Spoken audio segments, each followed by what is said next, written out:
ভাই, আপনি কি মনে করেন আপনার জীবন শেষ? আপনি কি মনে করেন আপনার ভাগ্য বদলাবে না? তাহলে পুরো ভিডিওটি দেখুন মনোযোগ সহকারে। আল্লাহ তাআলা কখনো কোনো বান্দাকে তার সামর্থ্যের বাইরে বোঝা দেন না।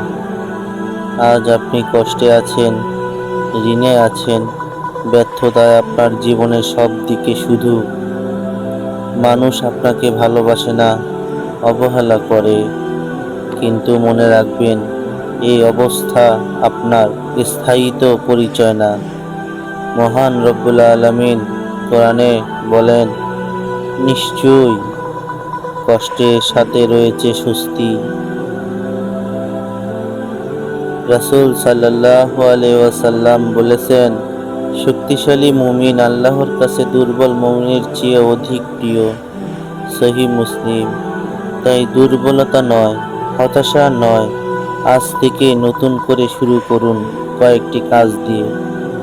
এখন থেকে ফজর নামাজ দিয়ে শুরু করুন, মিথ্যা ত্যাগ করুন, হালাল উপার্জনের জন্য পরিশ্রম করুন।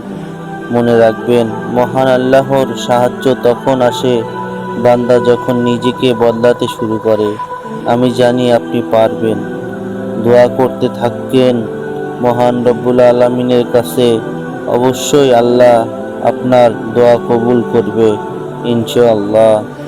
চারিদিকে যতই অন্ধকার থাকুক, মহান রব্বুল আলামিন আপনাকে কখনো ছেড়ে যাবে না। আপনি তাহার ইবাদত করতে থাকুন এবং সত্য উপায়ে চলুন। ভিডিওটি ভালো লাগলে লাইক এবং ফলো দেবেন।